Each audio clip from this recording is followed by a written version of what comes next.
اسی لیے آج علامہ ابوالکلام آزاد رحمہ اللہ کو لوگ تانے دیتے ہیں، گالیاں دیتے ہیں کہ اس نے جی پاکستان بننے کی حمایت نہیں کی تھی اور یہ کیا تھا، اور بہت سارے دیوبندی علماء نے بھی نہیں کی تھی، مفتی محمود نے بھی نہیں کی تھی، بہت سارے علماء نے نہیں کی تھی، اور یہی سوچ تھی کہ ہم الگ خطہ کیوں لیں۔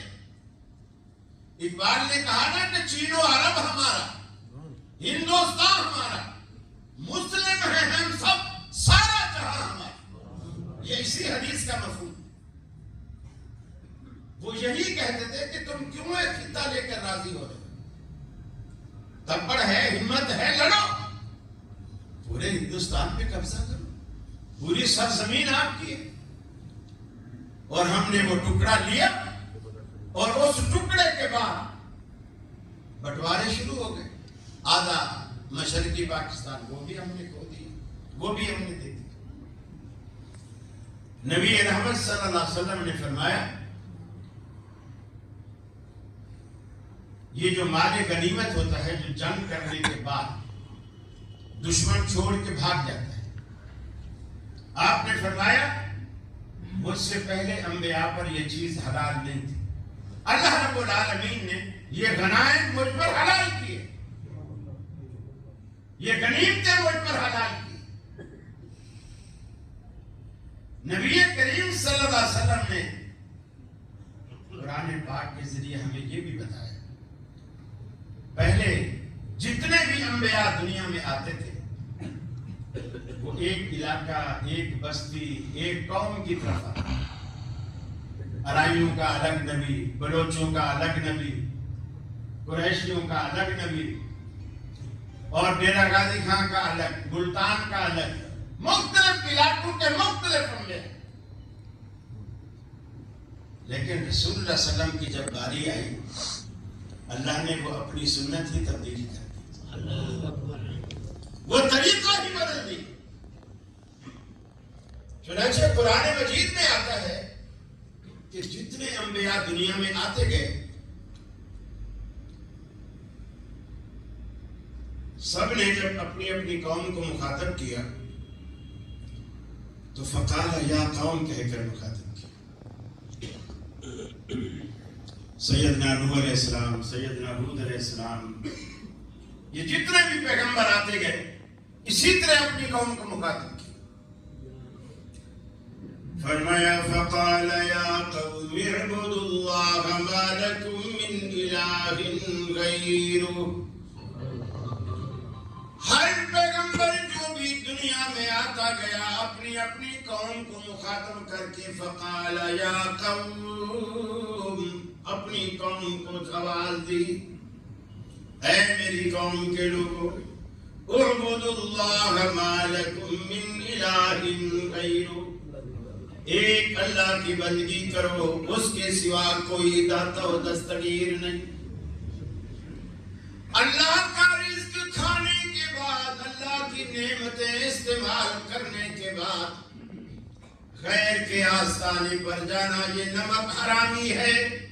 نمک حلالی کا ایک ہی راستہ ہے، اللہ تعبدوا الا اللہ، ایک ہی نمک حلالی کا راستہ ہے کہ تمہاری جبین نیاز اللہ کے سوا کہیں جھکنے نہ پائے۔ وَإِلَىٰ ثَمُودَ أَخَاهُمْ صَالِحًا وَإِلَىٰ مَدْيَنَ أَخَاهُمْ شُعَيْبًا، مختلف قوموں کی طرف انہی کے قومی بھائی، انہی میں سے ہم نے کسی کو اس قوم کی طرف، کسی کو سمود کی طرف، لوگوں کو ہم نے انبیاء کو اپنا نمائندہ بنا کر بھیجا۔ لیکن جب محمد رسول اللہ کی باری آئی تو آپ نے فقال یا قوم نہیں فرمایا، فرمایا یا ایھا الناس انی رسول اللہ الیکم جمیعا، اے دنیا والو، اے کائنات کے لوگوں، میں کسی ایک علاقہ، ایک بستی، ایک زبان والے کی طرف نہیں، بلکہ جہاں جہاں انسانیت کا اطلاق ہوتا ہے یا ایھا الناس، اے کائنات کے لوگوں، انی رسول اللہ الیکم جمیعا، میں تم سب کی طرف اللہ کا رسول بنا کر بھیجا گیا۔ یہ وہ دعوت ہے جو ہمیں اب یہاں سے ہٹنے نہیں دیتی، کیونکہ آپ تو پوری کائنات کے رسول، پوری کائنات کے رسول، کسی کی دال گل ہی نہیں سکتی نبی مکرم کے ہوتے ہوئے۔ اور کتنے بد عقیدگی کا یہ عالم ہے۔ کئی سال پرانی بات ہے، کراچی کی ایک مسجد میں ایک خطیب صاحب نے جمعہ پڑھاتے پڑھاتے کہا کہ سلام پڑھو، درود پڑھو، نبی پاک ہمارے مسجد میں جمعے میں تشریف لے آیا۔ تو لوگ درود بھی پڑھنے لگے۔ ایک پٹھان بیٹھا تھا۔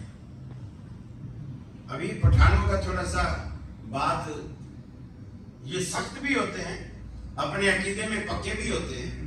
اب اس کو بھی نبی سے محبت تھی، وہ کہنے لگے ہم کو دکھاؤ کدھر ہے، کدھر ہے، ہم بھی دیکھیں گے، ہم بھی زیارت کریں گے۔ اب وہ مولوی نے کہا یہ وہابی ہے، اسے مارو، 100 شہید کا ثواب ہے ایک وہابی کو مارو۔ لوگ مارنے لگے۔ خیر کسی نے بچ بچاؤ کیا، چھوڑا یار مسجد ہے، مسجد کا کوئی احترام کرو، خیال کرو۔ وہ پٹ پٹا کے تو پھر بیٹھ گیا مسجد۔ اب اس نے واللہ عالم کیا منصوبہ بنایا، لیکن جب خطیب منبر سے نیچے اترا، مصلی پر کھڑا ہوا، صفیں چیرتا ہوا بھاگتا ہوا گیا، اور امام صاحب کے نا یہ گریبان پیچھے سے، گردن سے قمیص کا کالر کا جو حصہ ہوتا ہے، اس میں ہاتھ ڈال کے پیچھے کھینچا کہ جب اللہ کا نبی ادھر آیا ہے تو مصلی پر کیسے کھڑا ہوا؟ اب نماز نبی پڑھائے گا، ہم اس کے پیچھے پڑھے گا۔ پھر بہت سارے لوگوں کی سمجھ میں یہ بات آئی کہ یار پٹھان صحیح کہہ رہا ہے، پٹھان صحیح کہہ رہا ہے، بات تو درست ہے اسے۔ جب ہماری مسجد میں دیکھیے، اب اگر یہاں رسول اللہ صلی اللہ علیہ وسلم تشریف لے آئے تو مجھے تقریر کی کیا ضرورت ہے؟ مجھے تقریر کی کیا ضرورت ہے؟ جو کچھ پوچھنا ہے، جو کچھ سننا ہے، ہم تو ان کے حوالے سے بات کر رہے ہیں نا، وہ پھر ڈائریکٹ اپنی بات کریں۔ یہ تو ان کی عقل کی بات تھی۔ تو آدمی تھوڑا سا بھی اگر سوچے نا تو بات سمجھ میں آتی۔ آپ نے فرمایا اللہ تعالیٰ نے شفاعت کا حق مجھے دیا ہے، جو مجھ سے پہلے کسی پیغمبر کو نہیں دیا، کسی پیغمبر۔ حتیٰ کہ حدیث میں آتا ہے جنت میں جانا ابھی بہت دور ہوگا۔ اللہ جب دوسری دفعہ اسرافیل سے سور پھونکوائے گا اور دنیا، مری ہوئی دنیا پھر سے زندہ ہوگی، قبروں سے میتیں نکلیں گی، کھمبیوں کی طرح اگیں گے لوگ، جیسے برسات کے بعد ریگستان میں کھمبیاں نکلتی ہیں، ایسے لوگ نکلیں گے قبروں سے۔ تن پہ کپڑا نہیں ہوگا، کوئی کپڑا نہیں ہوگا، میدان معاشر میں جمع ہو رہے ہیں اور جمع ہو گئے ہیں، اور دنیا پریشان ہے۔ سورج کی تپش لوگوں کو پسینے میں شرابور کر رہی ہے، کوئی گھٹنے تک، کوئی کمر تک، کوئی سینے تک، کوئی پورے پسینے میں ڈوبے۔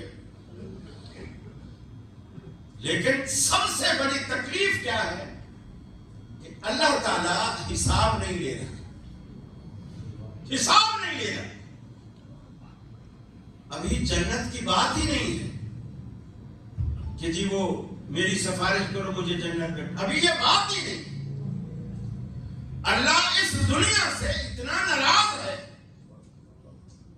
کہ آج حساب نہیں ہے، اور کسی کی جرت بھی نہیں ہے۔ لوگ تو کہتے ہیں نا ہم نے فلاں کا لڑ پکڑا ہوا ہے، فلاں کی بیعت کی ہوئی ہے، وہ ادھر اللہ کے عرش کا پایا پکڑ کے کھڑا ہوگا، ہم جائیں گے، اللہ کہے گا میرا مرید ہے، اللہ کہے گا ڈبہ لے جانے دو۔ اللہ کے ہاں ایسا اندھیر کھاتا نہیں. پیغمبروں کو جرات نہیں ہوگی کہ اللہ کے آگے کہیں اے اللہ تو ان کا حساب کیوں نہیں لیتے. کسی میں جرات ہے جو اللہ کے آگے کیوں کر سکے. اور یہ جو قیامت آئے گی نا یہ اللہ کے غضب اور ناراضگی کا نتیجہ ہے. قیامت کبھی بھی اچھے لوگوں پر نہیں آئے گی. قیامت جب بھی آئے گی برے لوگوں پر قائم ہوگی. اس میں ایک بھی اللہ کا نام لینے والا باقی نہیں ہوگا. ایک بالکل اسی طرح جس طرح آپ جوتا خریدتے ہیں پہنتے رہتے ہیں. کب تک پہنتے رہتے ہیں؟ جب تک وہ آپ کے پاؤں کی حفاظت کرتا رہے. کانٹے سے، کنکر سے، دھول مٹی سے، زمین کی تپش سے وہ آپ کو بچاتا رہے. آپ پہنتے رہتے. جب ایڑی بعض غریبوں کے جوتے آپ نے دیکھے ہوں گے ایڑی کے وہاں سے سوراخ ہو جاتا. وہ ایک دفعہ چمڑے کی اسے چتی بولتے وہ لگوا لیتے پھر وہ گھس جاتی دوبارہ لگوا لے. کئی سائڈوں سے پٹنا شروع ہو جاتا. پھر موچی بھی کہہ دیتا ہے حاجی صاحب آپ تو اس کی جان چھوڑ دو تو کئی گنا زیادہ قیمت آپ کو دے چکا ہے. پھر آپ اس جوتے کو ہٹا دیتے. کپڑا آپ اس وقت تک پہنتے ہیں جب تک کپڑا آپ کو سردی سے، گرمی سے، دھوپ سے، مٹی سے اور آپ کی آرائش و زبائش کو قائم رکھے ہوئے آپ پہنتے رہتے. جب جگہ جگہ سے پھٹ جائے آپ کا پینٹ. آج کل تو ایک الگ بات ہے کہ لوگ نیا کپڑا لے کر پھر اسے پھاڑتے ہیں. گھٹنے سے پینٹ پھاڑیں گے. یقین مانی بات تو اتنی پھاڑی بھی ہوتی ہے ایسا دل کرتا ہے کہ یار میرے پاس کھلے ہوتے تو میں 10 روپے اس کو دے دیتا. اتنا یعنی وہ مالدار ہو کر فقیر بنے ہوئے ہوتے. تو جب تک وہ کپڑا اس کی حفاظت کرتا رہے پہنتے رہتے. جب یہ مقصد فوت ہو جائے آپ اس کو ہٹا دیتے ہیں دوسرا خرید لیتے ہیں. یہی چیز اللہ دنیا کے ساتھ کرے گا. دنیا بنائے جانے کا مقصد جب تک پورا ہوتا رہے گا اللہ دنیا کو آباد رکھے گا. اور وہ مقصد کیا ہے؟ ما خلقت الجن والانس الا لیعبدون. اور جس دن دنیا اس مقصد کو ختم کر دے گی اللہ اسرافیل سے کہے گا میں نے تجھے آج کے دن کے لیے پیدا کیا تھا. آج تک کوئی کام نہیں نہ لیا. اسی دن کے لیے پیدا کیا تھا. آج دنیا بنانے کا مقصد دنیا والوں نے فوت کر دیا ہے. لہٰذا اب اس کو باقی رکھنے کا کوئی مقصد نہیں ہے، کوئی وجہ نہیں ہے. لہٰذا سور پھونک